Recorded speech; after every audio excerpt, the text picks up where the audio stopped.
Devils Productions presents The Great Deep.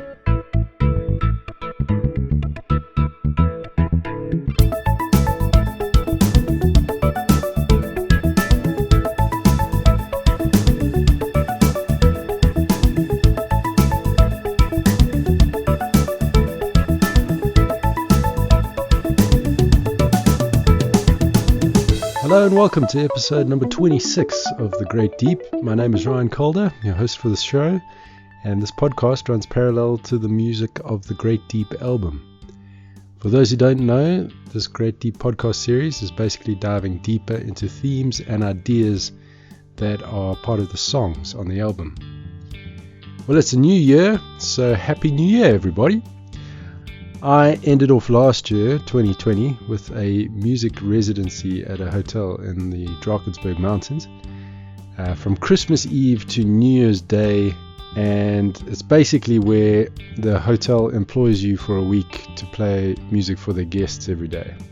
So I performed every day by the pool at lunchtime and in the restaurant and pub in the evening. And this time around was a huge blessing because my family could come along. So while I was working, the kids could run amok around the resort. I wrote a blog about my experience there, which I put a link to in the show notes. But to summarize the main crux of it, I'm looking ahead to the kinds of performances I'm thinking about doing in 2021. Well, let me preface it with some insight into my reading recently. There's a fascinating world out there which you might have heard of. It's one of those things that has surged into public consciousness over the last couple of years, like chiropractors and children's OT centers. And it's the fascinating world of music therapy. You may think that it's not for you, but you are already doing it, research shows. Many of the benefits of music have been well documented and scientifically proven over the years. Of course, you say. You've read all this stuff before. But what I find fascinating is that it turns out that most of the time we do these things instinctively as a response to our physiological needs. So if you're pounding the pavement with POD's hard rock, or drifting off in a daydream to Damien Rice, chances are you're doing it because that's what your body needs. Now, there are a number of ways in which music is good for you. Some studies have shown that music can help fight pain, it can help you eat less and lose weight, and it can boost your immune system. But there's another realm which is being explored and has thus far had beneficial results for families. And that's using music as an intervention strategy in relationships. Probably the most common use of music in family therapy is to facilitate communication among family members.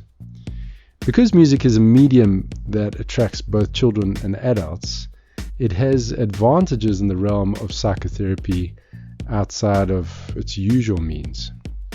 So for children, it's pretty obvious that play is a natural part of their world. But fundamentally, play is the bridge between inner life and external reality.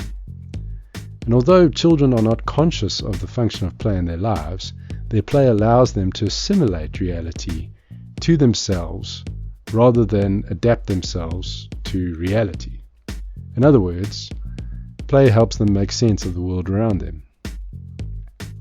For adults, though, play is often a forgotten activity, and many parents have forgotten what it means to create and master one's own world without interest in extrinsic goals or rewards.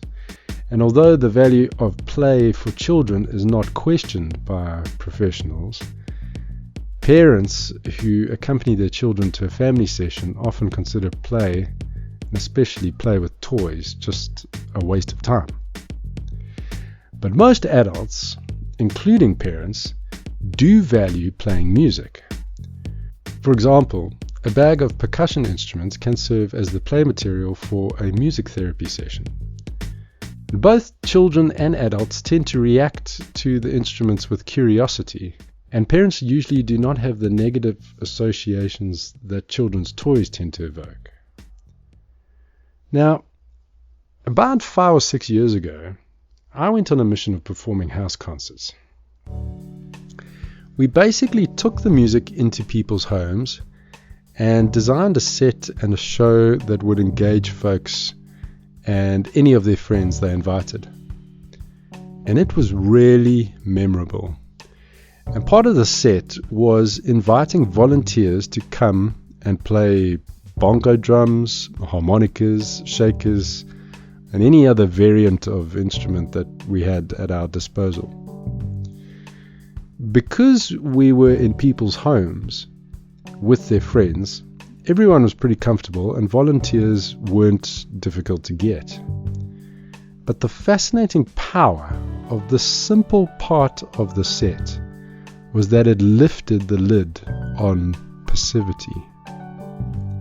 Now, I've learned over many years of performing that an audience can be engaged but not look it.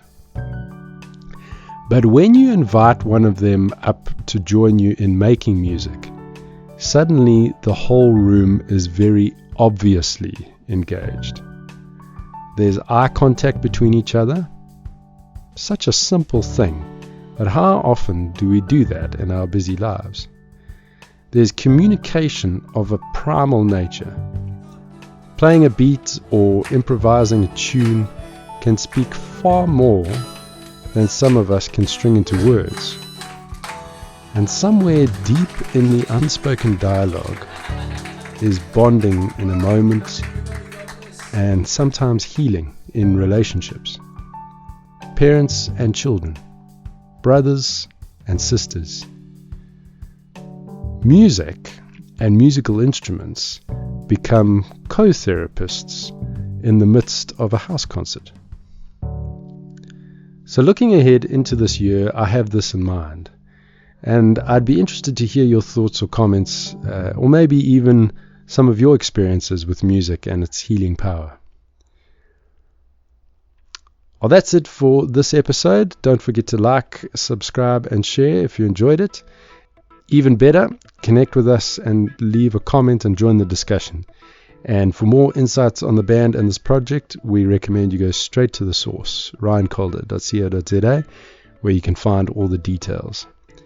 Until next time, happy 2021, and remember to go below the surface and keep pondering the great deep.